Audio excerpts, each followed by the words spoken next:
the four-wheel drive adventures compound, aka my backyard. Since my children have no decibel level as to what's appropriate in the house, we have to come outside. So anyway, if you have kids, you know what it is. Let me see if I can get this on the computer as well, since this is my first time. Let's just see. Give me just a minute here. See how you work this thing.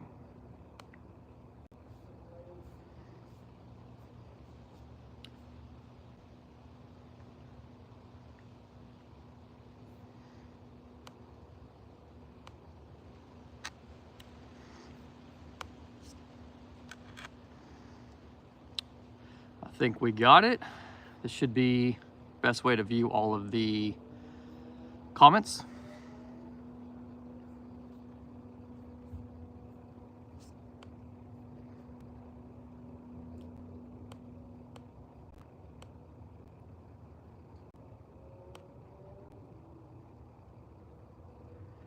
Not sure how to do this.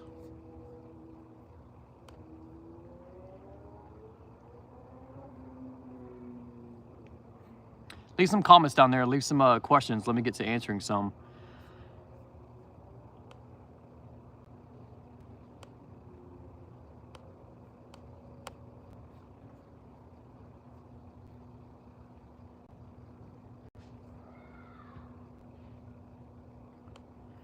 Don't know why it's not letting me view any of the conversations, so that's a bummer.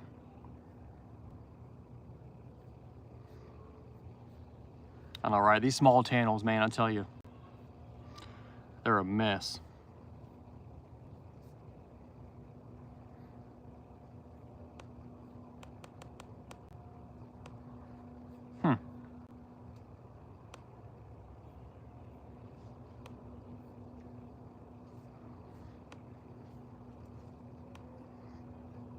Let's see if it's on here. How you work this thing? I was gonna go on here. Hey, what's up, buddy? How are y'all doing? There we go. There we go. The Adventure Crusader all the way out in Windrock.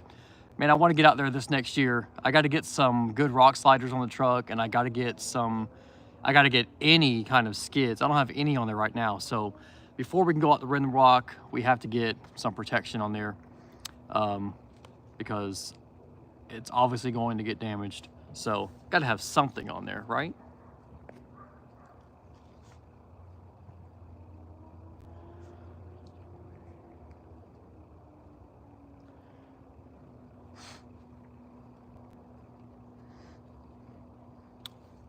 What's up, guys? What's up, guys? I'm doing all right for a, what is this, Wednesday? We're going wheeling tomorrow. Me and some buddies of mine are heading out. You might remember a while back I did a little video. Oh, I don't think I filmed it, actually. I probably won't film this one either, to be honest. But my buddy has a XJ on like some 33s, and my niece, his stepdaughter, has that yellow FJ Cruiser that you might have seen around in some pictures that I've taken. We're gonna head out tomorrow, do some riding, just kind of hang out and chill. My buddy's brother's in town, so he's gonna come with us. They're from Vermont, I think he's from. So he wants to come down here and see some Florida stuff. So I started drinking well before this live, so we're on the way down from that now. So water is what we're drinking. But yeah. Yeah, Daryl, if we can do next April, that would be nice. Oh, you're talking about, oh yeah, next April. Next April will be good. What's up, Josh? Thanks for joining in. Yeah, next April. So this year, if you guys don't know, the Z1 has their open house event that they're doing every June 6th. This is the second year. So last year I went to it. That's where I won the Z1 tuner for the Nissan. And then we went out to Stony Lonesome out in Alabama. But this year I'm gonna go back, and instead of doing Stony Lonesome, I think me and my buddy Donnie and maybe a few others are going to head up and do Walking Stick up in Georgia, and then head over and do a Beasley Knob redemption run, because last time I was at Beasley Knob, you guys saw the video, I broke a CV. That was way back when I hit, when I was still running the rough country kit. So now we are Titan swapped, we're having no CV problems. I want to go back out, do all the hard lines in Beasley Knob, and try to redeem myself. I think you guys will get a kick out of that video. So yeah, we'll go do the Z1 event, head over.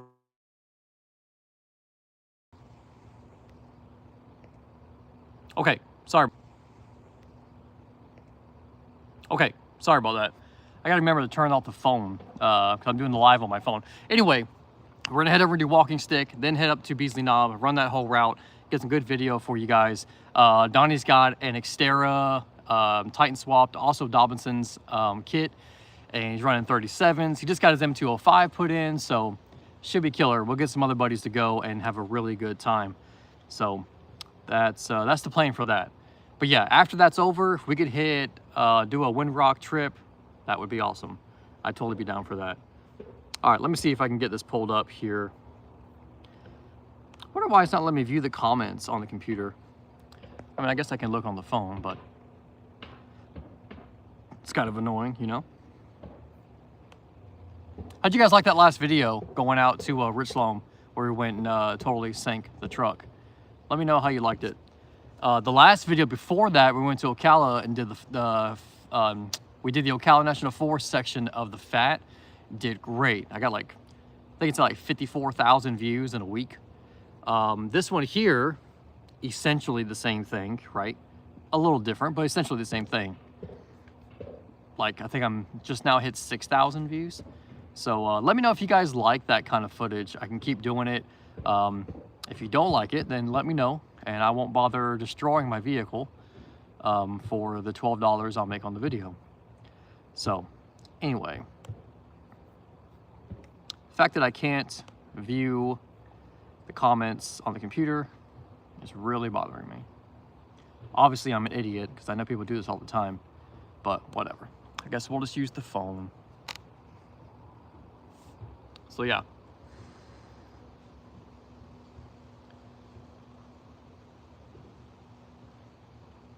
What's up, Anton? I didn't see your post up there. Man, I'm doing great. I don't know where you're at right now, but here in Florida and Ocala, it's beautiful out tonight. I think it's like 75 degrees. It's perfect.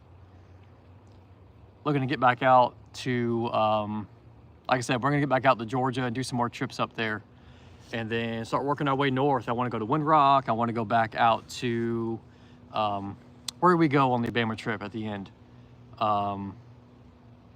Where was that? Anyway, I want to get back to North Carolina, do some wheeling. I want to go down to Tennessee and do some wheeling. There's a bunch out there. Mosquitoes.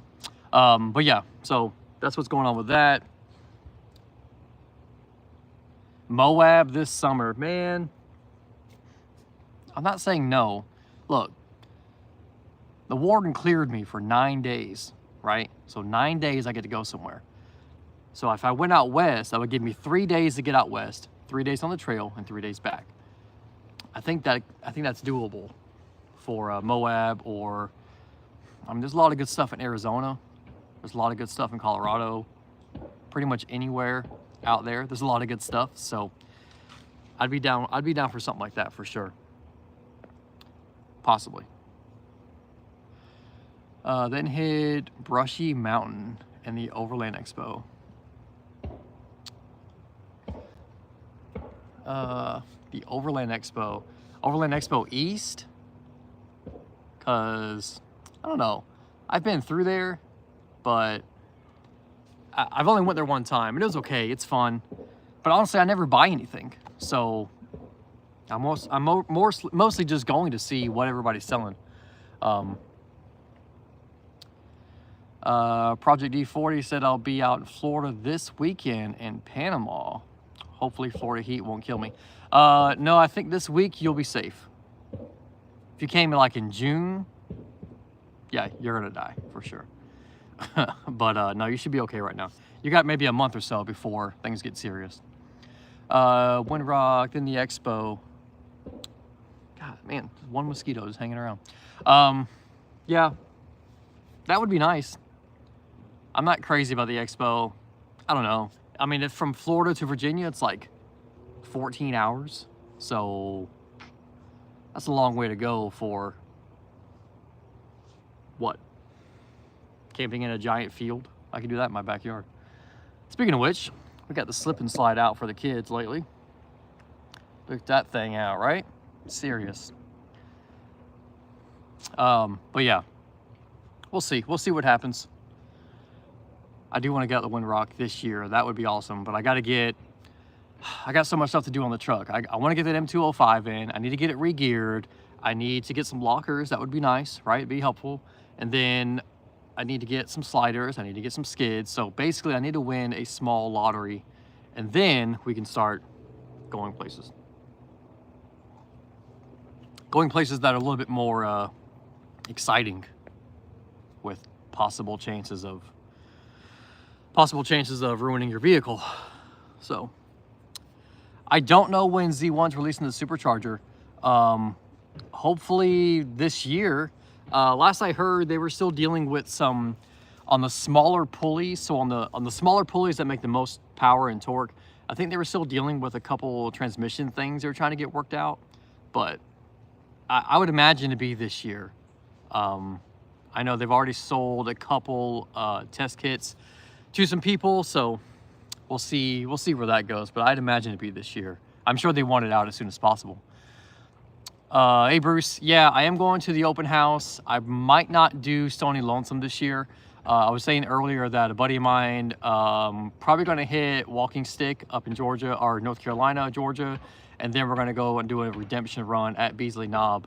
So I think we'll go to the Z1 open house. We'll hang out there, do the whole thing. When everybody leaves, go to Stony Lonesome. We're going to head to a camp spot on the east side of Georgia, up there in the Blairsville area, and camp there. Then the next day, we're going to hit all those trails. So I think that's the route we're going to be taking this year. So we're still going to go to the event, but no Stony Lonesome this time. Yeah, Stony Lonesome's cool. I wouldn't mind going. The thing is, I'm there to make content, really. I mean, that's what it comes down to. And if I'm in a group with, like last time, our group was like 25, 30 rigs. You know how hard it is to run up and down a mountain, setting a camera up without setting back 30 rigs, you know, for me to dick around? That's hard. That's really hard.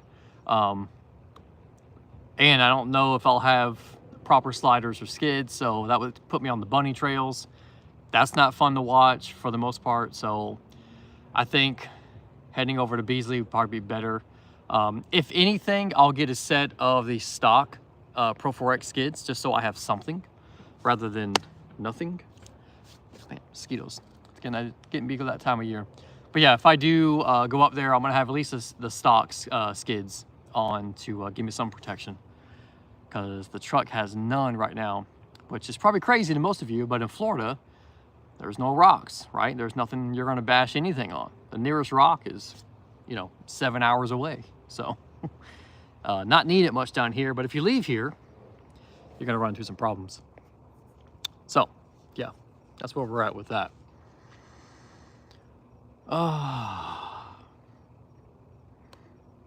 Hopefully tomorrow goes good. Really looking to get out and do just some easy riding tomorrow. I have a video on the vehicle and the camera in front of you. Yeah, I thought about that too, but the problem is, see, for me, I don't like to watch YouTube videos where the video camera is just like on the dash looking, or when the video is just stationary. My favorite type of content to consume for off-roading and camping is like four-wheel drive 24/7. In fact, I'm trying very hard to copy their exact platform and how they do it, because it's so good. You got to have multiple angles. You got to have in-vehicle content. You got to have outside vehicle content. I mean, and I'm doing this all by myself. They have dedicated camera people with drones, and they got a budget and everything. I don't have that. I got this iPhone. I got another iPhone. I got a DJI 4 or Action 4, and that's it. And hopefully any footage that somebody else makes with their phone. So I don't know. I try hard to give you guys footage that I would want to watch, not just a camera on the dash looking over the hood. I think that's so boring. In fact, I don't even watch it. If I see a video like that, even if the topic is really cool and I want to see what the video is, if I notice that this is all it's going to be, I'm out. Same thing with drone. There's a couple channels that are straight drone footage. That irritates the crap out of me. Like, it's so boring just to have the drone flying around and you driving. I don't care for it. I like more real, like in-person, you know, feet on the ground kind of footage. I don't want lazy footage is what I call it. But that's just me, obviously, because there's some people that do great with that. So obviously I'm the minority here. Drew, yeah, maybe. You talking about at the at Z1? You should come up to Beasley with us. That'd be fun. Those of you who don't know Drew, Andrew, down in the comments there in the live chat, he's got that white Pro 4X that we did the Fat Florida Adventure Trail, the Ocala section, the 2 videos ago. The one that's got like 55,000 views. He was in the white Frontier. So that's him there if you want a little bit of reference. But yeah, what I need is somebody somebody who's knowledgeable to just work a camera for me for literally nothing, like no money at all. So maybe a 6-pack and a cheeseburger or something like that. I don't know. That's our 4-wheel drive budget here is beer and potato chips. Yeah, if you want to go up to, I think either way, I probably won't go to Stony Lonesome, just because logistically it's hard to make a video when you got 20, 30 people in a group. It just is. If you are going to make a video, you're going to get footage from you back. And that's another thing too. If there's like 20 or 30 people in the group, how many vehicles you're going to watch come down the same obstacle? I don't think I could get past 10 or 12. After that, I'm just going to fast forward. Unless there's a vehicle I really want to see, I'm just going to fast forward it. Yeah, Drew talks a lot, so that'd be hard. I'll have to edit all that out in the, you know, little post edit. What do you think of my footage? Me and my homie hop out and take turns on footing. You know, I watched the, what was it? The 2 videos ago? I forget. It's not bad. I think you need to learn the truck a little bit more. Just give it a little bit more beans. I know the camera doesn't really do it justice. I'm sure it's much more inclined than what it looks like on camera. But just don't be scared to give her some beans. It'll handle it just fine. I give it way more beans than that, and I'm on 35s and a big wheel. You're on a smaller tire. You can rev it to the moon and it'll be fine. Other than that though, yeah, I would try to just keep doing what you're doing. I mean, the views will tell you, the comments will tell you. If you're doing good, you'll get more views. If you're doing poorly, you'll get less views. But yeah, one thing that bothers me, and I don't mean to make this a whole like how to YouTube video, because Lord knows I'm not the guy for that. But the thing that bothers me kind of a lot is when people are talking behind the camera. Like, I know it's impossible not to talk because you've got to communicate with the person in the truck or vice versa. But when they're like having a whole conversation, or people in the background are having a conversation, that wears me out. It might not even ever happen in your video at all, but I just happen to think about it. Or some people have like a really annoying laugh and it comes up in the camera. That bothers me. But you know, what are you gonna do? You can't go by yourself all the time, right? So that's just part of it.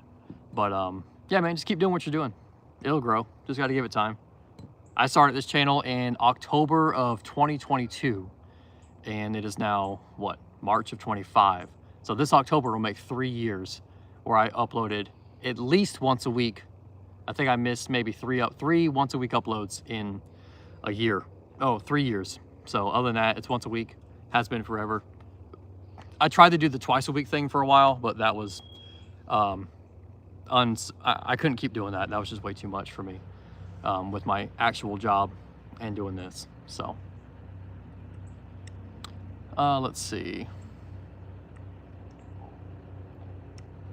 You know, it's funny. I got a video of the best video I have right now is my 6-month review video of the Nissan Frontier way back. This thing's like 3 years old almost. And it's at like 163,000 views. I'm literally just walking around the truck showing everything that I've done to the truck and giving my opinion of the vehicle and the mods on the truck. Other than that, I got a couple 90-something thousand view videos.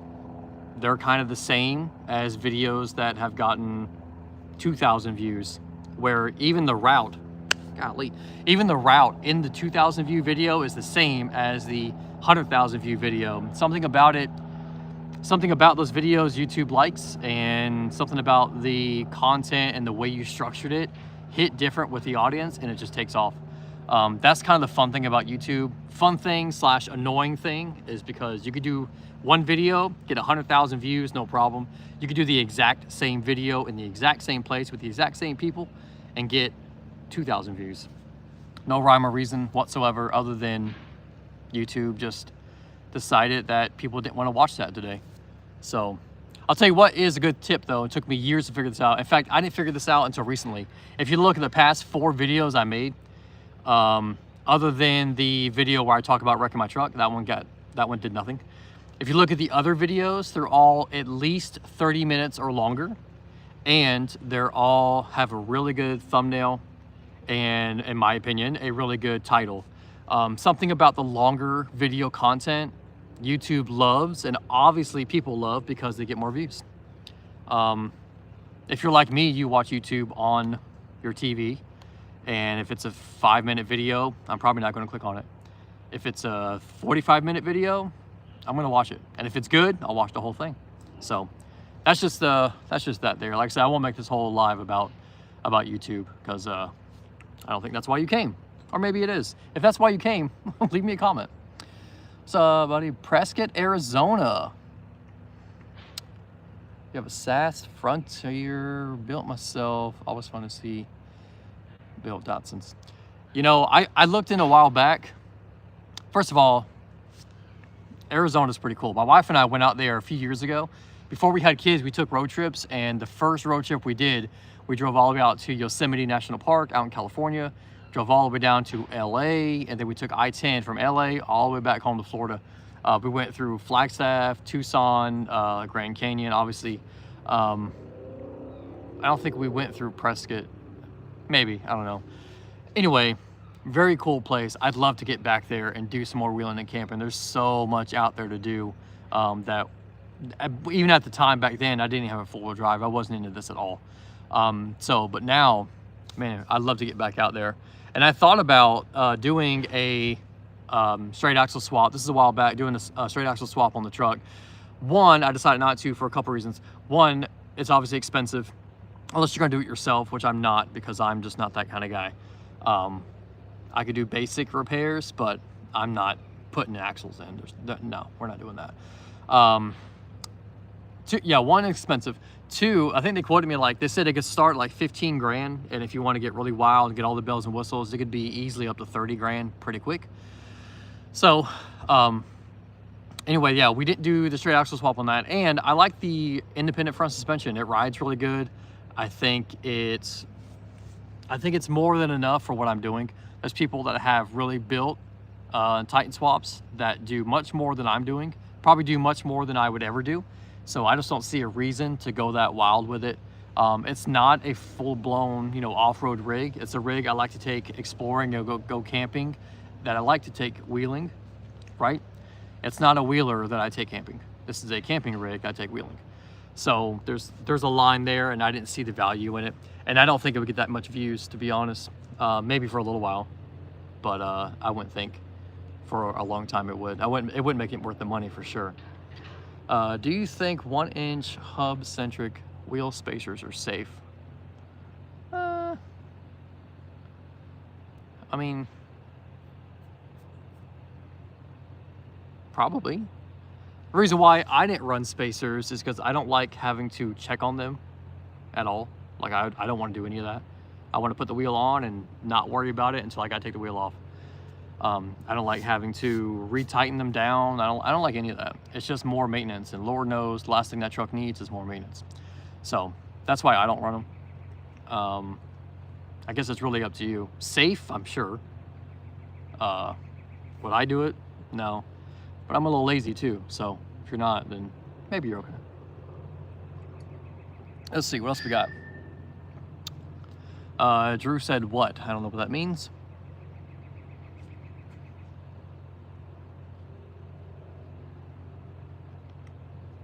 Drew's got 2-inch spacers on yours. Yeah, if you guys remember a while back, I had those spacers on the back wheels, so it lined up the front wheels with the back ones, because, you know, the front ones stick out way further than the back ones. And I did that, and I was just, you know, didn't know that you got to retighten those things down. So we drove from, I don't know, maybe 2 months here, 2 or 3 months, drove around here, wheeling and doing whatever. And then we drove all the way up to all the way up to Alabama, did the Alabama trip, drove all the way to Tennessee, and then drove all the way back. This is all wheeling all the way up there. And by the time we came back, them things were about to fall off, like on the interstate. So, I don't know. It didn't seem worth the, you know, I say work, all you gotta do is take the wheel off. But even for me, taking the wheel off, it's just not worth it. Nah, I'm over it. In fact, the wheels in the front sticking out doesn't bother me one bit. It bothers literally everybody else. But for me, I literally never think about it. In fact, I think it looks kind of cool. Next thing going on with the truck is the M205. M205 is going to get re-geared, and the rear diff's going to get re-geared, and all that's going to go in the truck. That's the next major upgrade for the truck. It's been sitting in the garage for God knows how long. Loctite rule number 1. Yeah, see, I don't want to do all that. I don't want to do all that. I just want to put it on and be done with it. Thank you, Noah. I agree. Finally, some smart people in this here in this chat, buddy. I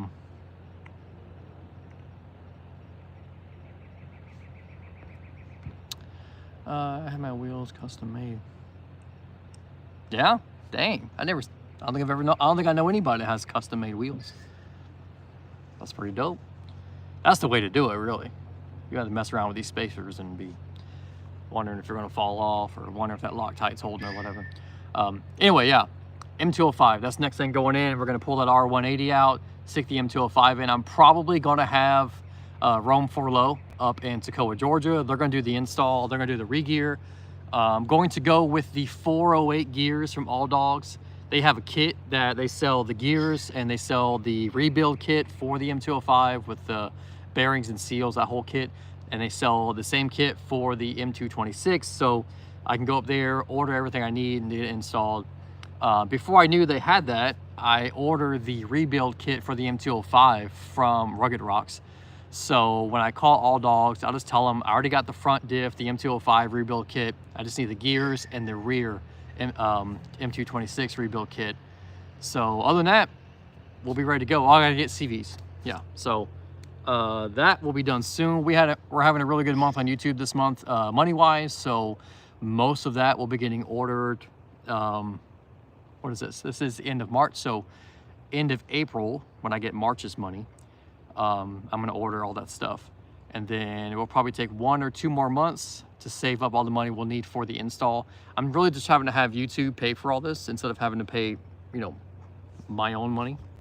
Even though it's all my money, but you know what I mean. I'm trying to have YouTube pay for it. So maybe 1 or 2 more months after April, let's see, April, May, June. By June, we should be good to go. But yeah, that's the plan on that, the M205 install. And then after that, some solid sliders and skids for sure. And then it's just everything else from there. So I've been thinking about getting the truck wrapped. I really want to get it wrapped like a, I'm thinking like a flat satin red would look pretty dope. A flat matte black I think would look pretty sick. I don't know. Give me your opinion. What do you think the truck should get wrapped in? Or do you like the red? I don't know. I kind of want to get it wrapped because the paint is taking a beating. Now, obviously, getting it wrapped to save the paint, that ship has sailed. But I kind of want to get it wrapped just to help it out a little bit. I don't know, but it's so expensive, man. So expensive for a big sticker, essentially. Now I know things go into it, and you know it's not just putting on a sticker. You gotta take things off and blah blah blah. I know, but at the end of the day, it's a sticker. Rhino line it. You know, I thought about that. It doesn't look half bad. I gotta find someone in town who I think would do a good job, because I don't think that's the one you can do and then mess up and do it again. I think once it's on there, I think it's on there. So that's another thing. With a wrap, you just take it off. Do I still work current job or doing YouTube full time? I am still working my current job. For those of you who don't know, I own a pest control company here in town. I have for years, and I have scaled it back quite a bit. I used to have, let's see, 1, 2, 3, 4, 5 employees. I scaled it back to doing it just by myself. As much work as I needed to pay everything and not be run ragged. And that's what I do now. So honestly, it's really like a part-time job, if we're going to be fair. Hours wise, it's a part-time job, but it does enough to pay for everything. So that's good. And it gives me plenty of time. Like tomorrow, it's Thursday. I'm going to go wheeling for the day. You know, I got nothing's on the schedule. Just go out and have fun and have a good time. So, but yeah, I still work an actual job. YouTube is probably another year away from becoming even a part-time job, monetarily, you know, just put it this way.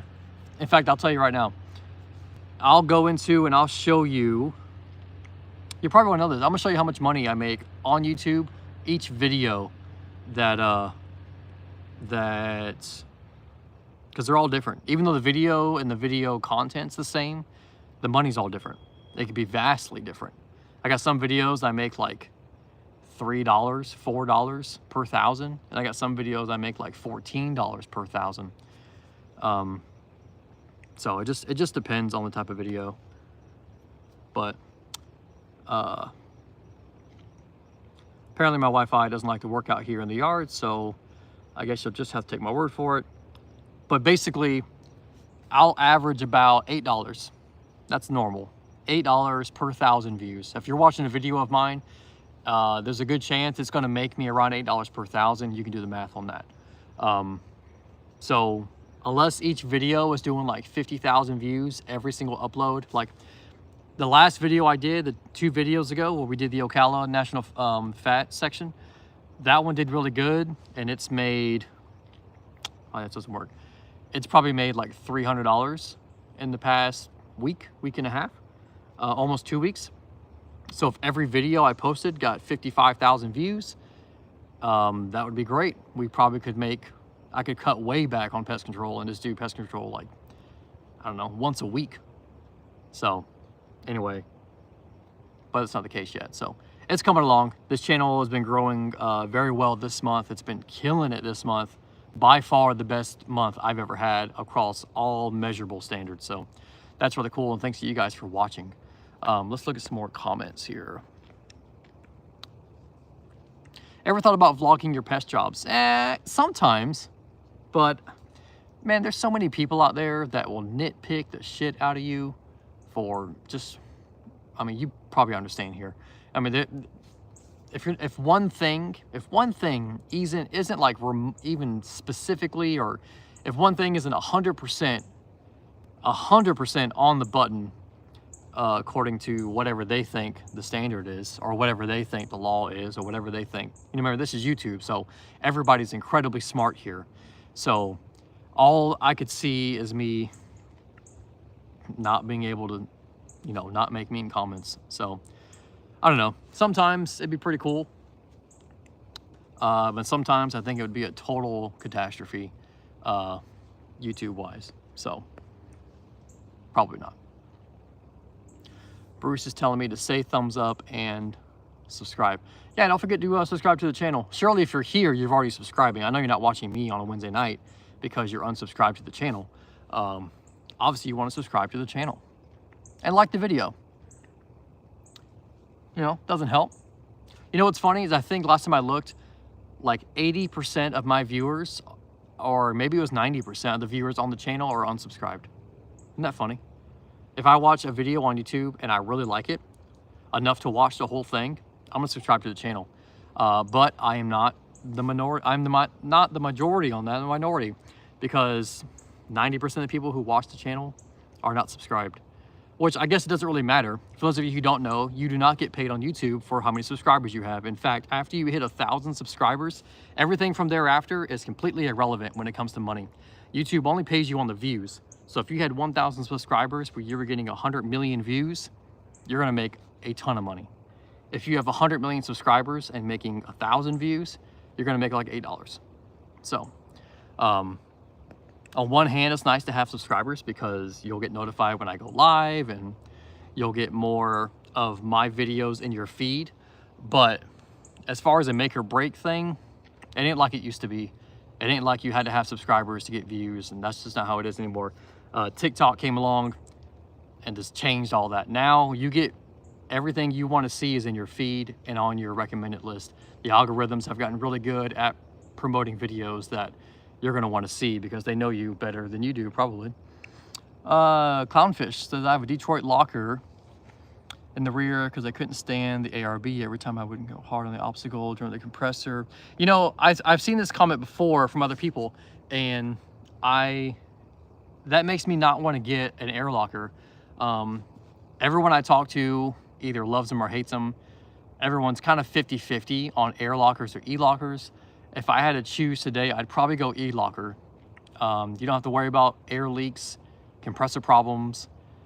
Not that those are common. I know millions of people run air lockers with no problems at all. But at the end of the day, if it's an e-locker, there's only one thing that's going to be wrong with it, right? It's not getting electricity somehow, or the magnet's not working. That's all. With the air locker, could be leaking inside, could have a leak in the outside line, could have a leak in the compressor could be broke, the fuse could be broke. I mean, there's so many things that could go on. So when I do get ready for lockers, they're most likely going to be an e-locker. Let's see.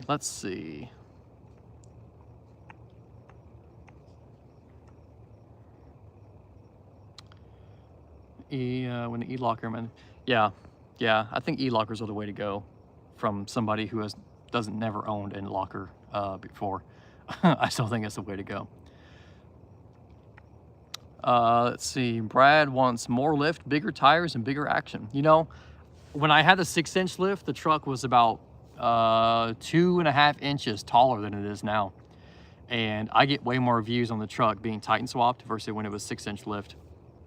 And I will say this, for those of you who don't know, the Titan swap brings you down from the 6-inch and makes you wider. So the stability, the more stability you feel on the trail is ridiculous. You feel way more stable. The truck's more is wider. It's all around better for off-roading, in my opinion. And this is from somebody who ran the 6-inch kit and ran the Titan swap and ran a 2.5-inch spacer lift. I ran them all. I'm telling you, the Titan swap is by far the best. Not even close. Maybe if all you were doing is going through deep puddles and you just had to get your truck higher off the ground, the 6-inch kit would be better. But that front bracket, man, it hangs down so low. I think I measured it. I was 12 inches from the bottom of the front bracket, the drop bracket, down to the ground. Now the truck is 2.5 inches lower, but that front bracket was that drop bracket. What, Kevin? I'm like at 16 inches. So the truck's 2.5 inches lower, but I gained almost 3 or 4 inches in clearance. So take that how you want it. Let's see. Bruce says, sometimes the e-locker won't engage, but my ARB locker will. Yeah, see, people are always 50-50 on those. I'll get just as many bad stories about the e-locker as I will the air locker. At the end of the day, the e-locker is a little bit cheaper, so I'm probably going to go with that, unless I have a reason to go out and buy a compressor and buy lines and all that. Well, I mean, the lights come with the kit, but I don't know. I'm probably going to go e-locker. So, but yeah, I get people that say 50-50 in all of them. Yeah, it was 3 inches. Yeah. Let's see. I missed a couple. Hang on. Roman in the Frontier said, I had an 04 Xterra and never needed a locker. Now I have a 23 Frontier and I have to use the locker, and I've used the locker once. You know, it's funny. Nowhere that I've ever been to, I've had to turn around because not having a locker. None of it. Now, I'm also not wheeling the hardest things in the world either.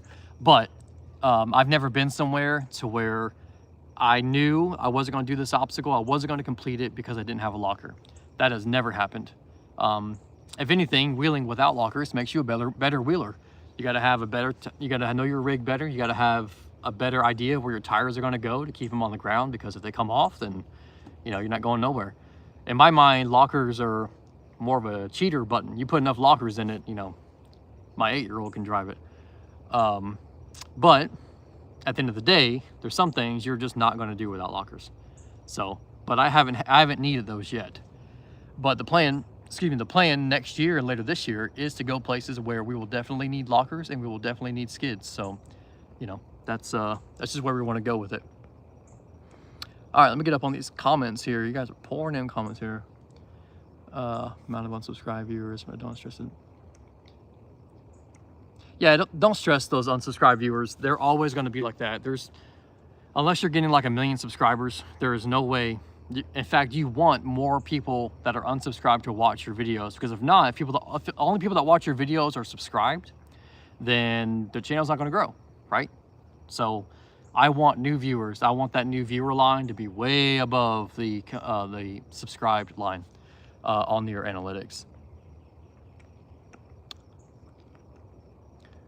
Let's see.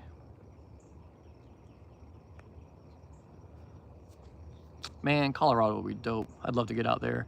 My wife and I went out there on our second road trip. The first road trip, like I said, we went out to Yosemite National Park. We drove from Florida to Jackson, Mississippi. Then drove from Jackson out to Amarillo. Amarillo out to Flagstaff. Flagstaff to Vegas. Vegas to Yosemite. Yosemite down to LA. And then took I-10 all the way back home to Florida. On the second trip, we drove we did Oklahoma, Colorado, and Utah, that little loop there, back to Florida. That was super fun too. I'd love to get back out to Colorado and Utah. Even Oklahoma, I enjoyed Oklahoma. Wasn't crazy like, you know, the other two states, but it was nice in its own way for sure.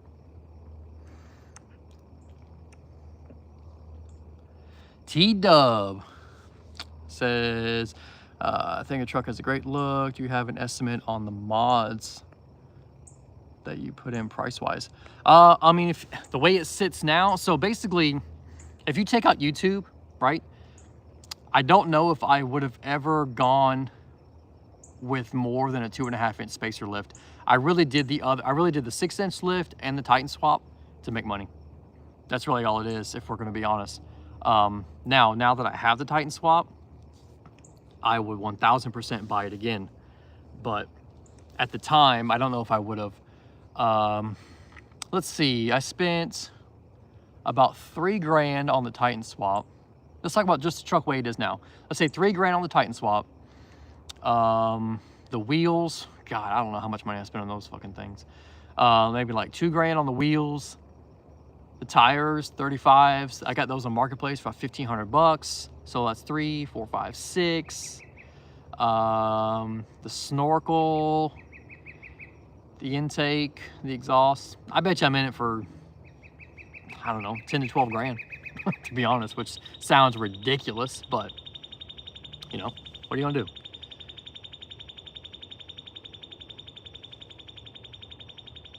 That's a bird. All right, anyway, yeah, I bet you I'm in it for 10 to 12 grand. If not, I don't think anybody would watch the channel if my truck was, you know, with a 2-inch lift. Maybe you would. If you would watch it with a 2-inch lift, don't tell me, because I don't want to know. Let's see. So I'm still waiting for my lift for the Pathfinder. All of my Titan and Armada swap parts are waiting to lift. Nice. Yeah, Kevin brought up a good point. We gained 3 inches of flex just by removing that rear sway bar. People comment all the time about like, oh, I watched this video and the guy said, you know, you don't gain anything by removing it. In fact, you lose 1 inch up front of travel. I don't know. I took mine off and it was 3 inches, which is massive. We all know that. So, I mean, 3 inches just for removing the sway bar. And I can tell the difference a little bit in the rear when I'm on the road going at, you know, maybe highway speeds.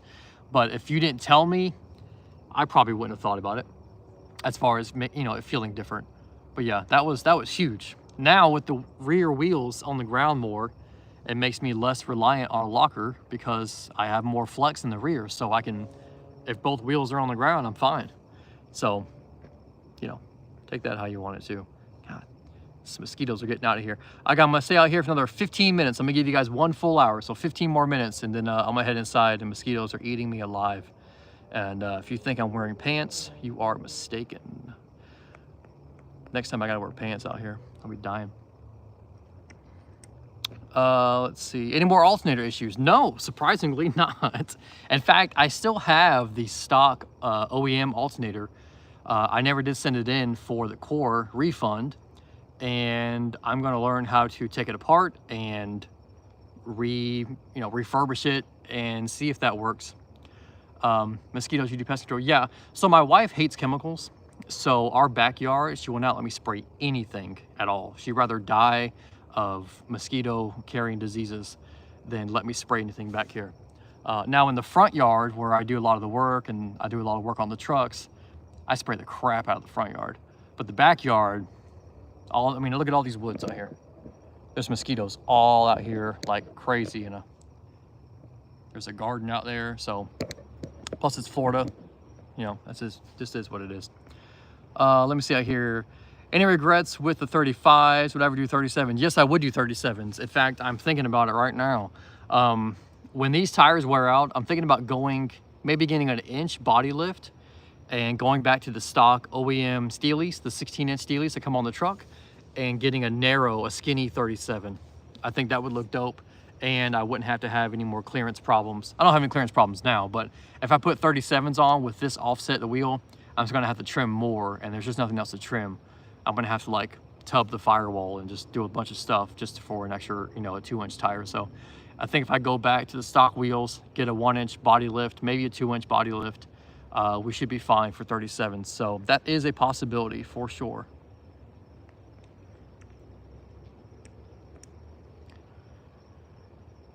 I've never needed a locker overlanding, but sure helps keep things in control. Yeah, I don't think lockers are required. Definitely not as required as a lot of people think they are for off-roading. I think a lot of people are just very inexperienced and think if you don't have lockers, you cannot go off-road, and that's just not the case at all. You gotta be better at it than most. You gotta be more skilled. You gotta know where your tires are going. You gotta know how your truck handles things, and you'll be fine. And you gotta have a little bit more momentum, to say the least. So let's see what else we got.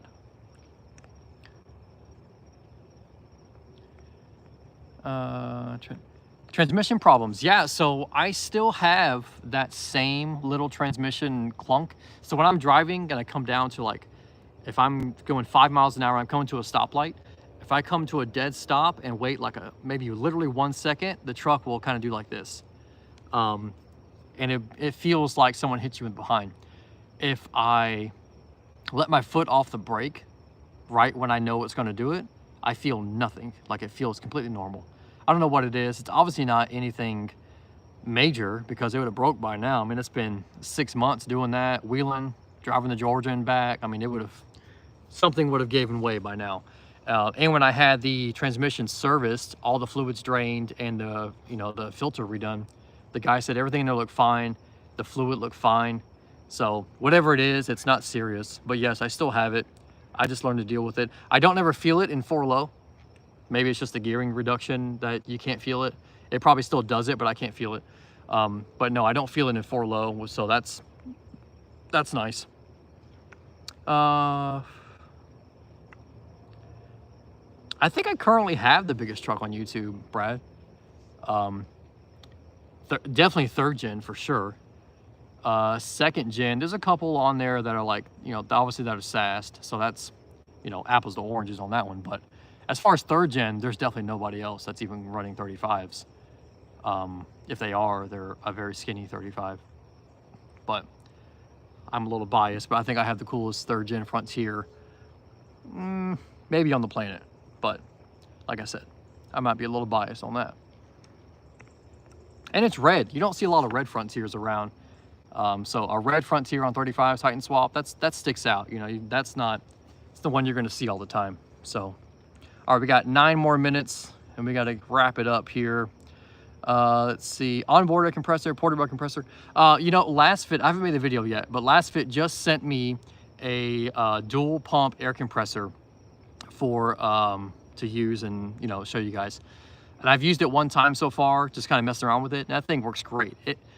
I haven't done all of this as the way they've done it on their test, but they say it'll air up a 35-inch tire from 20 PSI to 35. It'll do all 4 tires in under 5 minutes. That's pretty quick. Maybe all dual pump air compressors are like that. I just don't know, but it's pretty quick. And I even hooked it up to the battery in the back of the truck, you know, the one that powers the fridge, that Power Queen battery. It pulls just under 1,000 watts to run that compressor, because it comes with gator clamps you just clip on. So anyway, it's pretty cool. I'm gonna show you guys that here soon. In fact, I'm gonna use it tomorrow when I go wheeling.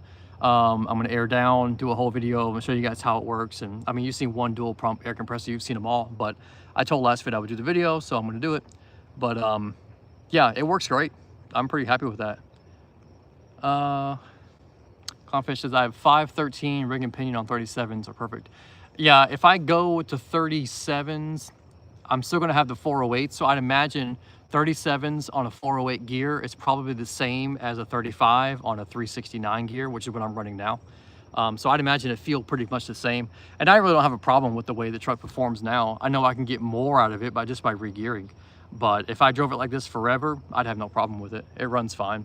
It runs a little high on like on the highway.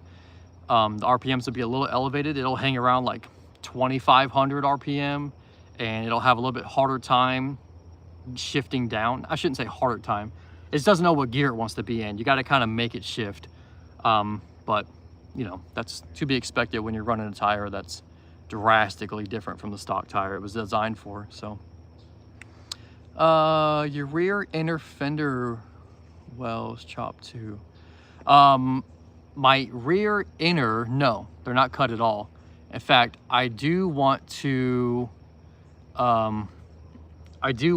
cut the outer side of it, because you guys remember on the video that we went up to, well, really any video I post now, anytime that wheel fully flex, it will just eat away at that fender. I got to cut maybe a 1/2 inch to an inch out. It's killing that truck bed. But the inner, no. How much is it going to cost to get the re-gear? I think to do the whole re-gear of the front and rear, and so to install the M205, right, which obviously means the CVs and all that, re-gear the M205, and to re-gear the rear diff, I think it's like 1,500 bucks. I don't know. That seems like a lot, but to be honest, I don't know if I trust anybody around here to do it.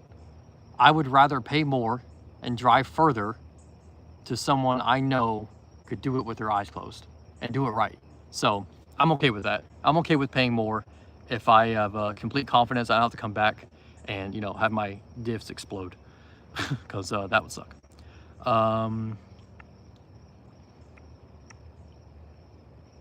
Could be coming from the transmission or engine mounts. I don't know. I don't even know how to check that, to be honest. I don't think so, the mounts, because when I drive it all the time, I know it's getting dark. Just hang in there. When I drive it all the time, it shifts up fine, it shifts down fine. But just on that last gear, just when I'm coming down from like 2 to 3 miles per hour down to a stop, it'll kind of jerk a little bit. I don't know. Like I said, it's not bothering me, but I would like to know what it is. So Z1 needs to sponsor me. I don't think they will, but that's okay. I love them anyway. They've been good to me, and they're really nice folks that put out really cool products. Who should sponsor me is Nissan. You know how many people I get that leave me a message or comment and say, I bought a Frontier because of your channel?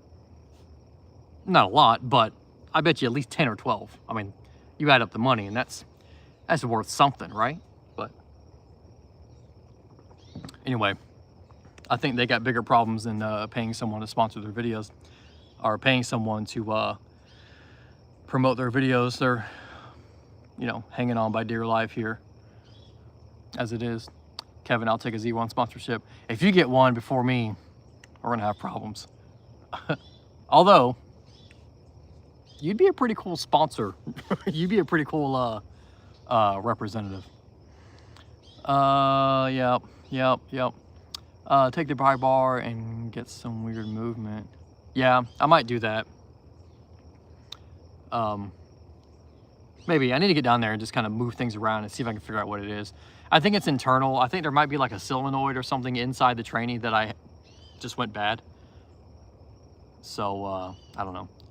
Like I said, it's not killing anything, but it's not. If you're not used to it, you'd be like, oh, what was that? But I'm used to driving it now, so It's whatever. It doesn't even bother me. I don't even think about it no more. So, all right. I'm dying out here. The mosquitoes are literally eating my legs alive.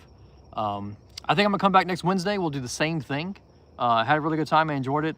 And hopefully the kids can be a little quieter and I can be inside. That'd be nice. Tug of war, 2nd gen and 3rd gen. Ooh, Kevin, let me know if you'd be up for that. That'd be fun to see. Tug of war between your truck and my truck. I think I would win, but not by much. I think I might have a little bit more power, but it would be close and it'd be super fun to see. But you got locker though. I don't know. Anyway, you guys enjoyed it. Give this live a thumbs up.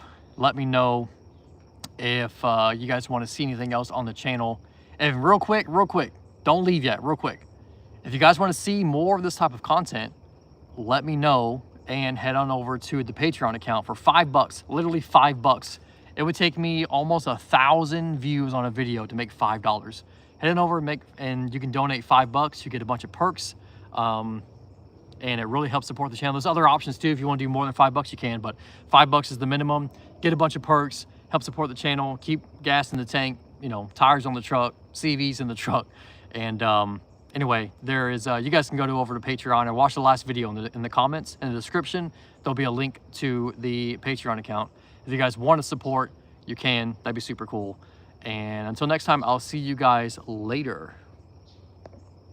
How you turn this off? Come on. You hit this button? Yep, there we go.